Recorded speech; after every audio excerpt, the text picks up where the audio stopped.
मटका या मंगल विवाह नहीं हो रहा हो या शादी नहीं हो रही हो, या उस लड़के लड़की के लिए बहुत प्रयास कर लिया आपने, उसकी शादी हो ही नहीं। जितने लोग भी कथा सुन रहे हो बहुत ध्यान देना,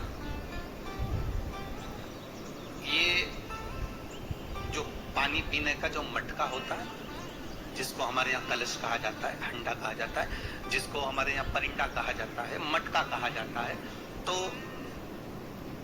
पहले जो मटका चलता था वो लाल कलर का चलता था, ठीक है। उस पे कलाकृति करते थे लोग, उस पे डिजाइन करते थे। आपके यहाँ भी होगा, जितने लोग कथा सुन रहे हो ना, आपके यहाँ भी मटका होगा, लाल कलर का चलता था। अभी अभी जो मटका चल रहा है ना, उसका कलर चेंज कर दिया। कौन सा कलर का हो गया? तो काले कलर का बेचने लगे। तो वो बेचने वाला क्या कहता है कि साहब ये सफेद, ये लाल जो मटका है ना, इस मटके से मजबूत अगर कोई मटका है तो वो काला है। बोलो सही है कि गलत है? अरे बोलो तो सही है ना। आप कभी जाओगे बाजार तो कह देगा, कुमार भी कह देगा, ये जो मटका है ना लाल वाला, इस लाल वाले मटके से मजबूत ये काला वाला मटका है, ये काला मटका है। और महाराज इससे पानी ज्यादा ठंडा ये कर देगा। पर शिव महापुराण की कथा, लिंग पुराण की कथा कहती है, और अगर आपने बैसाख मास की कथा को श्रवण कराओ, बैसाख की एक कथा होती है, उसको अगर आपने श्रवण करा तो उसमें वर्णन आता है कि घर के अंदर जहां पर आप पानी पीते हो, जिस स्थान पर अन्नपूर्णा निवास करती है, जिस स्थान पर अन्नपूर्णा का वासा होता है, रसोई घर में जहां पर भोजन बनता है, उस स्थान पर काला मटका नहीं रखा जाता। काला हंडा, काला मटका उस स्थान पर नहीं रखा। पर आज फैशन के हिसाब से, अरे साहब वो ये मटका थोड़ा कम ठंडा पानी देगा तो ये मटका ज्यादा ठंडा पानी देगा, तो उसको काले मटके को रखते। पर हमारा शास्त्र कहता है काला मटका लोग रखते कहाँ थे? पहले जो शास्त्र रीति थी, उस काले मटके को रखते थे जब मकान बनता था, जब प्रॉपर्टी बनती थी, जब जमीन बनती थी, जब जायदाद बनती थी, संपदा बनती थी, तो उस स्थान पर उस काले मटके को केवल नजरोटे के लिए, केवल हाय के लिए, केवल नजर के लिए रखा जाता। उसको लोग लेना पसंद नहीं करते। पर आज के व्यक्ति को अगर कह दिया जाए कि ये दो मटके रखे हैं साहब, लाल भी है और काला भी है, तो कौन सा पसंद करेगा? वो काला वाला ही दे दीजिए, ये पानी ज्यादा ठंडा करेगा। उसकी श्रेष्ठता नहीं। शिव पुराण में भगवान कुंभ का निर्माण कर रहा है, भगवान कलश का निर्माण कर रहा है, और भगवान स्वयं ब्रह्मदेव कर रहा है कि आप ऐसा निर्माण कर दो जिसमें 33 कोटि देवता स्वतः विराजमान हो जाए। तो भगवान ने उस कलश का निर्माण कर दिया। अब कलश का निर्माण करा तो स्वयं भगवान ब्रह्मदेव बोले, प्रभु इस कलश के अंदर मेरा स्थान कहां है? मेरा स्थान कहां है?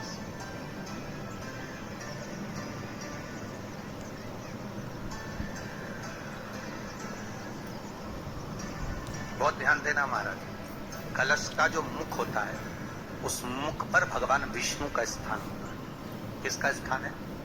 भगवान विष्णु का। थोड़ा सा नीचे आओगे, जहां से कलश का मुख दबा हुआ होता है, वह जगह भगवान स्वयं शिव की होती है। किसकी जगह है? भगवान शंकर की। कलश का अग्रभाग, नीचे का भाग जहां सब फैला हुआ होता है, वहां ब्रह्मा का आधिपत्य स्थापित होता है। फिर कलश का जो नीचे का भाग होता है, वो भगवान शिव और शक्ति का स्थान होता है। कलश के बाहरी भाग में, जहां पर बाहर का हिस्सा होता है, उस कलश के बाहरी भाग में 33 कोटि देवताओं को भगवान शंकर ने लाकर विराजमान किया होता है। महाराज भगवान शंकर 33 कोटि देवताओं को निमंत्रण देकर उस कलश में विराजमान कर दिया। कितना सुंदर है महाराज जी। उस आम के पल्लव की महत्वता को जरा जानिएगा, बहुत बहुत ध्यान दीजिएगा। आम के पत्ते देखे आप लोगों ने? अरे बोलो जम के तो बोलो। देखे उसका प्रयोग कभी आप लोगों ने करा? आम के पत्ते का कभी प्रयोग कर कर देखिएगा। अभी तो नवरात्रि चल रही है।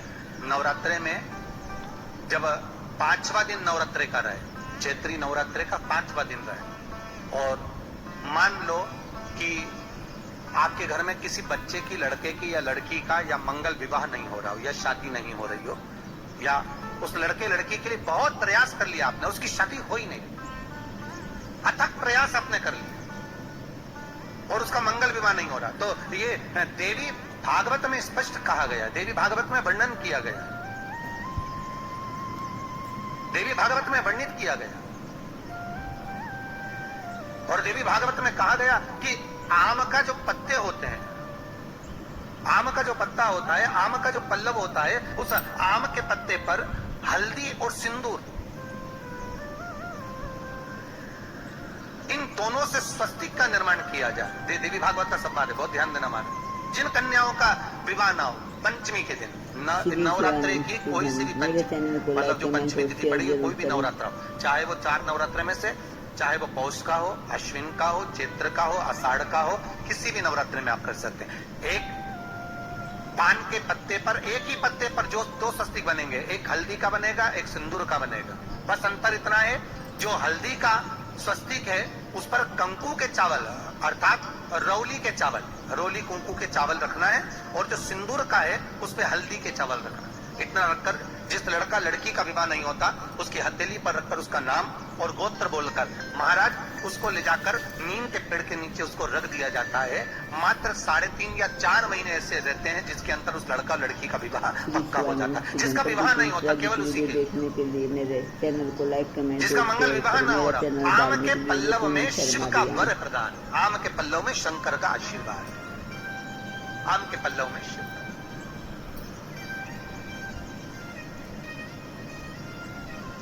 भगवान भूत भावन भूतेश्वर मेरे शिव, मेरे करुणा सागर मेरे शंकर, मेरे त्रिकालदर्शी, मेरे कैलाशी, मेरे भोलेनाथ स्वतः कह रहे हैं, अरे रति तुम रोती क्यों है, तुम्हारे रोने का कारण क्या है? प्रभु मेरे पति के साथ ये आम का पेड़ भी जलकर भस्म हुआ।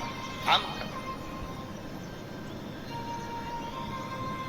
भागवत जी किस किसने सुनी है? हाथ उठाओ जरा, जिन जिन ने भागवत जी सुनी है। आप लोगों ने सुनी है भागवत? रखिए हाथ। अगर आप लोगों ने भागवत सुनी होगी तो उसमें वर्णन आता है, तक्षक नाग डसने के लिए जब जा रहा था तब ब्राह्मण देवता जो जहर उतारना जानते थे उनको लेकर राजा परीक्षित के पुत्रों ने अपने दूतों को भेजा था लाने के लिए कि एक ब्राह्मण ऐसे हैं कि वो तक्षक नाग का जहर उतार सकते हैं, वो तक्षक नाग के जहर को समाप्त कर सकते हैं, तो आप वो लेकर आओ। और वो तक्षक नाग का जहर उतारने वाले उस ब्राह्मण को लेकर जा रहे थे, तो सर्प ने विचार करा, तक्षक नाग ने कि बताओ ये तो गजब का काम कर रहा है, अगर ये ब्राह्मण पहुंच गया तो ये ब्राह्मण तो सर्प का जहर उतार देगा। तो सांप तक्षक नाग को ये चिंता लग गई कि मेरे को ही डसना है और मेरे जहर ये उतार देगा, और डसने अभी एक ही बार है और मरना चाहिए परीक्षित को श्राप लगा है, अब करूं तो करूं क्या? तो सर्प ने विचार करा कि मैं एक रूप रख कर जाता हूं और इस ब्राह्मण की परीक्षा लेता हूं।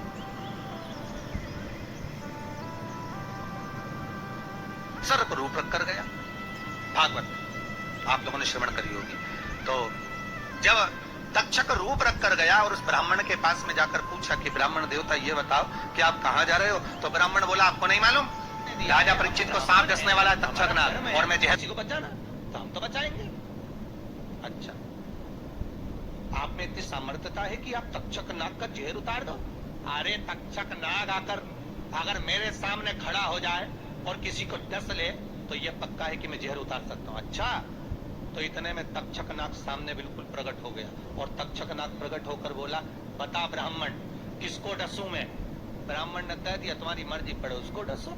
सामने एक पेड़ था, उस पेड़ को ब्राह्मण ने, उस तक्षक नाग ने डस लिया। अब तक्षक नाग ने उस पेड़ को डसा और डसने के बाद में वो पेड़ पूरा जल गया, पूरा जल गया। अब पेड़ तो जल गया, पर ब्राह्मण जो था जिसको परीक्षा देना थी, वो ब्राह्मण को यह नहीं मालूम था कि इस पेड़ पर एक संत बैठकर साधना कर रहा था, तपस्या कर रहा था, और जब वो पेड़ जला तो वो संत भी जल, संत भी जल गए। ये संत जल कैसे गया? तो कहा इसके जलने का कारण केवल इतना है कि अब आप जीवित करो, इस पेड़ को हरा भरा करो, इस पेड़ को हरा भरा कर दीजिए।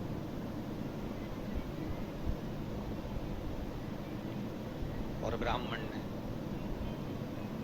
हाथ की अंजलि में जल लिया। हाथ की अंजलि में जल लेकर ब्राह्मण उस जल को पेड़ के ऊपर छीट रहे थे, तो सबसे पहले ब्राह्मण ने यह मन में सोचा कि भोलेनाथ शंभु त्रिकालदर्शी है, कैलाशी, कृपा ऐसी करना कि सबसे पहले जो पेड़ पर जो संत बैठा था वो जीवित होना चाहिए। दिया है, हम ब्राह्मण हैं, हमारा कर्म है किसी को बचाना, तो हम तो बचाएंगे। अच्छा, आप में इतनी सामर्थ्यता है कि आप तक्षक नाग का जहर उतार दो? अरे तक्षक नाग आकर अगर मेरे सामने खड़ा हो जाए और किसी को डस ले तो ये पक्का है कि मैं जहर उतार सकता हूं। अच्छा, तो इतने में तक्षक नाग सामने बिल्कुल प्रकट हो गया और तक्षक नाग प्रकट होकर बोला, बता ब्राह्मण किसको डसूं मैं? ब्राह्मण ने कह दिया, तुम्हारी मर्जी पड़े उसको डसो। सामने एक पेड़ था, उस पेड़ को ब्राह्मण ने, उस तक्षक नाग ने डस लिया। अब तक्षक नाग ने उस पेड़ को डसा और डसने के बाद में वो पेड़ पूरा जल गया, पूरा जल गया। अब पेड़ तो जल गया, पर ब्राह्मण जो था जिसको परीक्षा देना थी, वो ब्राह्मण को यह नहीं मालूम था कि इस पेड़ पर एक संत बैठकर साधना कर रहा था, तपस्या कर रहा था, और जब वो पेड़ जला तो वो संत भी जला। जो वृक्ष पर संत बैठा है वो जीवित होना चाहिए।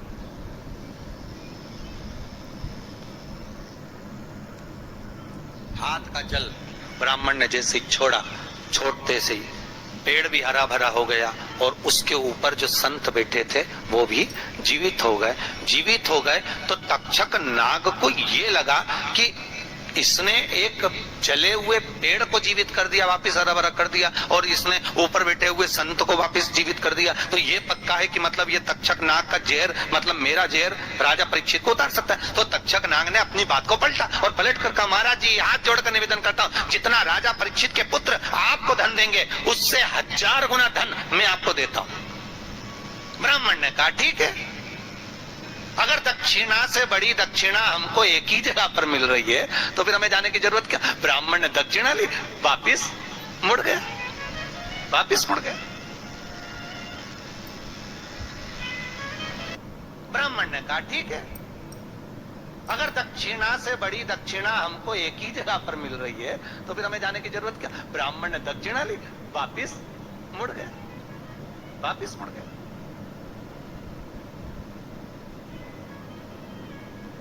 अब ईमानदारी से बोलो, वो ब्राह्मण नरक गया होगा कि स्वर्ग गया होगा? जरा जम के बोलना, सुनाई देना चाहिए हम। श्री शिवाय नमस्तुभ्यम। मेरे चैनल को लाइक कमेंट और फॉलो करें। मेरा चैनल धार्मिक वीडियो पूनम शर्मा हरियाणा। हर हर महादेव, जय शिव शंकर। प्रदीप मिश्रा जी के उपाय जानने और सुनने के लिए मुझे लाइक कमेंट और फॉलो करें।